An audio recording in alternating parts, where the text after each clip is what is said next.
Hi guys, welcome to my kitchen. Today I'm making spaghetti aglio e olio. Alright, I'm starting on a large pan. This is important. You want something with sides on it so your spaghetti doesn't go everywhere. And I'm going to put in about a half a cup of olive oil.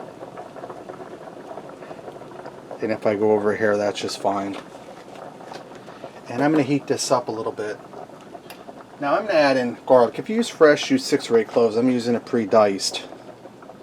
I'm going to add in about 6 healthy teaspoons, because garlic is the main flavor of this dish, so you can't have too much. That's good there. Now let me grab my tongs I have, and I have a pound of spaghetti over here boiling in salt water. I'm cooking that to a hair more tender than al dente, because we don't like our spaghetti al dente. And I'm going to stir my garlic around in the oil and allow it to heat through. If you use fresh garlic, slice it thin or dice it up and fry it till it's tender. So I'm just going to keep an eye on it so it don't burn, and fry it till it's fragrant and heat it through. Right, now that my olive oil is hot and my garlic is sauteed a little bit, and I turn my heat down to low, I'm going to add in some red crushed pepper. I'm going to use about a half a teaspoon. Depending on how hot you like it, that's how much you're going to put in. And I'm going to give that a stir. Run it around in the olive oil and the garlic. Now I'm going to take that spaghetti, and I'm using tongs to put the spaghetti in, because we want some spaghetti, starchy spaghetti water in the olive oil. And alright, now they have all my spaghetti, and I'm going to add in about a half a cup of spaghetti water. If I need to, I'll add more in.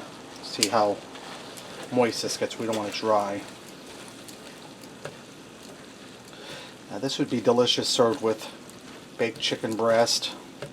It would be delicious with some steak, pork chops. You could even throw some shrimp in here and have sort of like a shrimp scampi in a way. But that's not the meaning of this dish. I'm going to turn my heat off because we don't need it on anymore. You just want to toss this. Now I'm going to add in some fresh chopped parsley. You can also use dry. That brightens it up, brings it to life. And I'm going to add just a little more pasta water. Now that pasta water is flavored with the spaghetti starch and the salt that I added in it. So there's no need to worry about that being bland.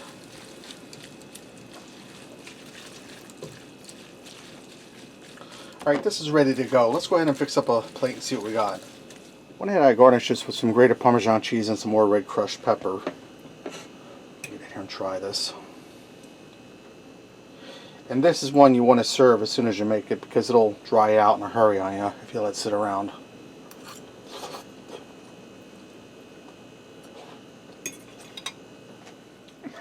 That's really good, guys. You get the olive oil, you get that garlic, you get the salted spaghetti, little heat from the red crushed pepper, and then you get that cheese. Really easy, really delicious. Spaghetti aglio e olio. Thanks for watching and supporting me, and remember, love what you eat and eat what you love.